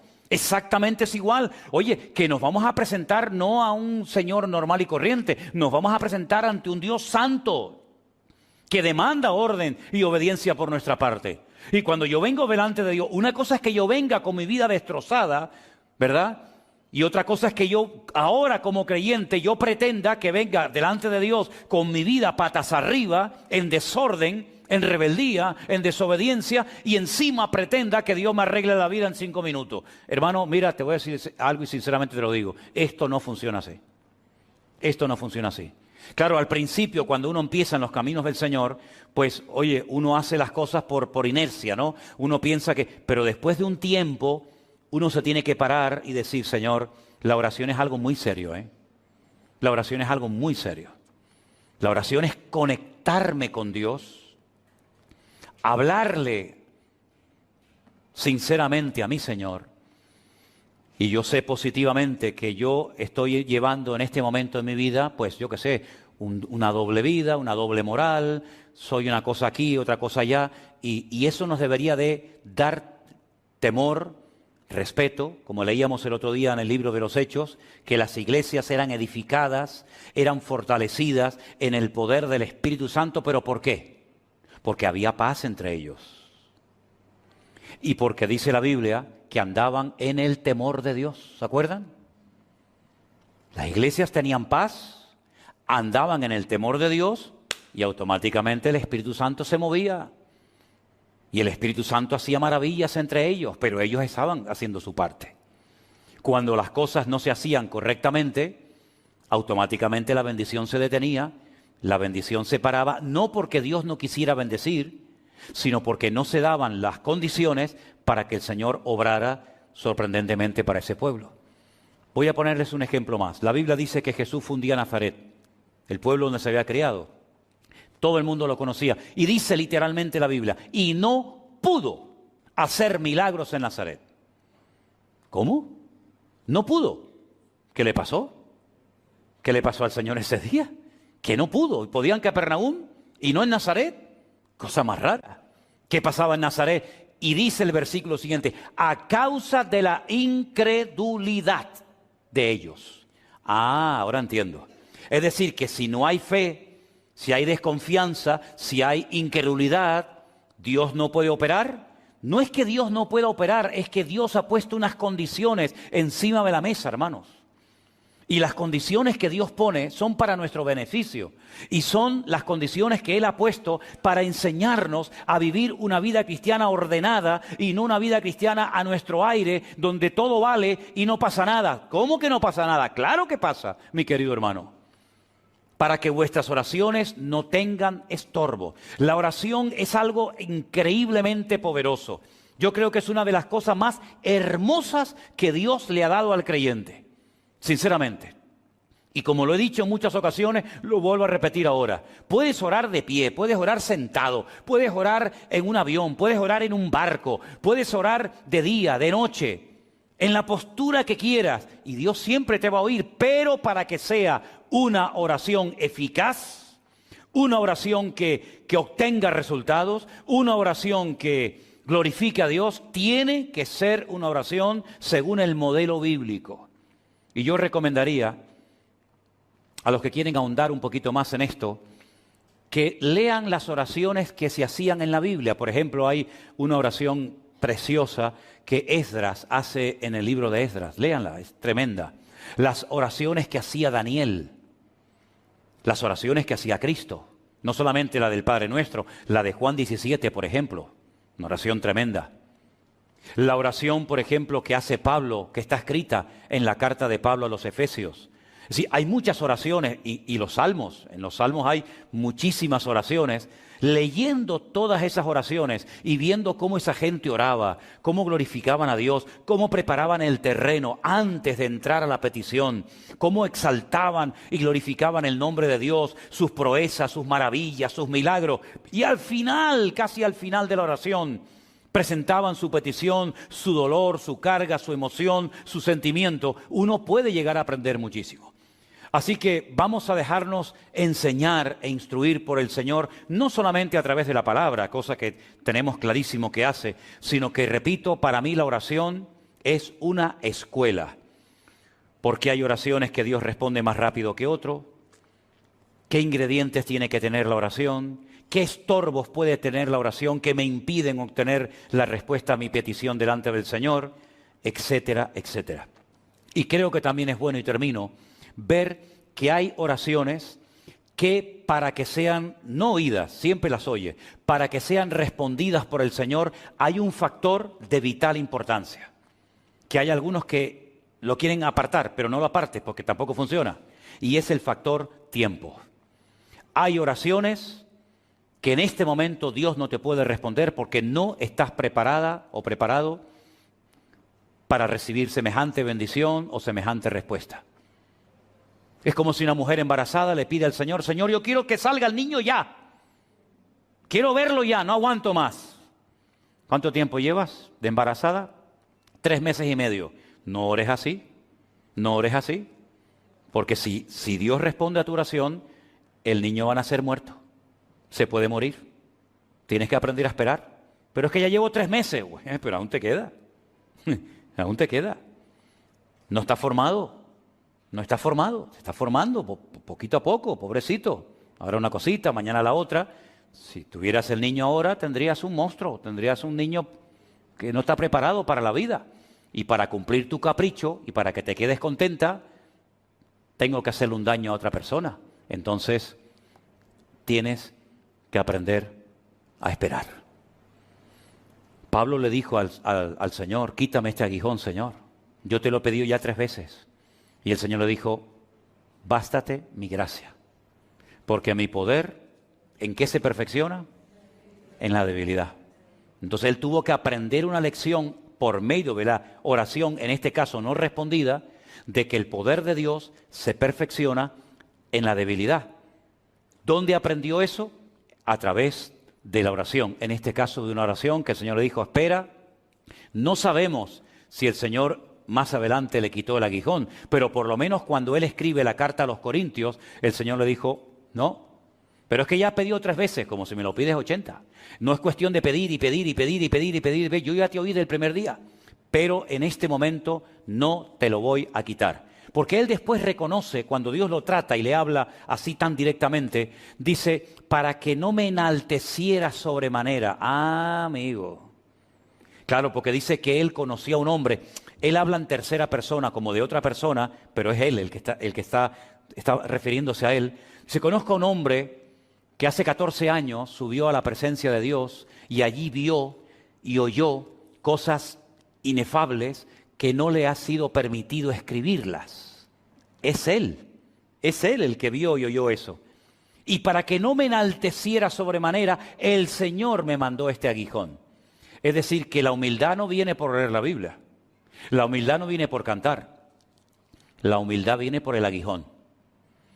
Y si quieres aprender a ser humilde y que no se te suba a la cabeza todo lo que sabes, que ni siquiera está en la Biblia escrito, y todo lo que has visto, que nadie lo ha visto, sino solamente tú, pues yo te tengo que mandar temporalmente un aguijón para que no te enaltezcas sobremanera.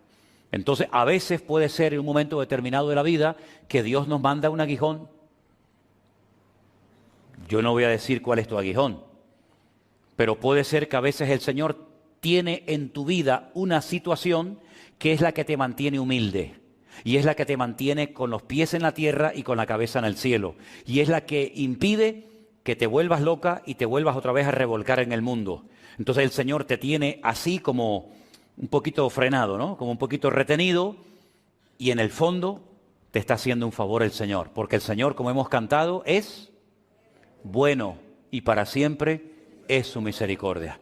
Así que creo que tenemos que aprender mucho para orar cada día mejor y para no desesperarnos, sino saber que mi Dios me oye y que Él tiene todo bajo su control y que cuando lo crea oportuno, el Señor me dará lo que le he pedido si es su voluntad. Amén, hermanos.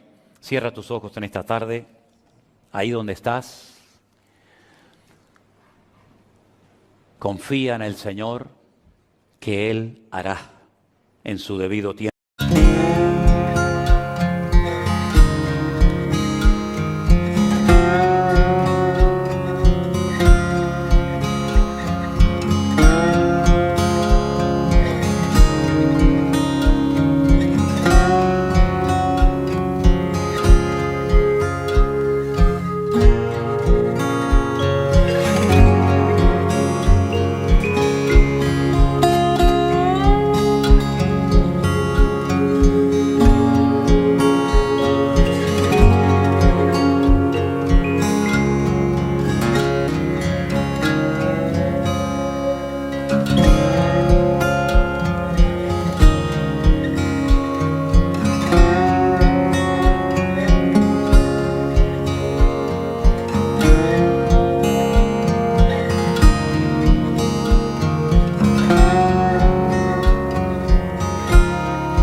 Did you change your name? Are the flowers still there by the window frame? Is your sweater still left on the old chair? Did you ever really want me there? So let me know, do you feel the same? Or am I just a ghost in your flame? I can feel the echoes in my bones. Baby, I can't do this anymore.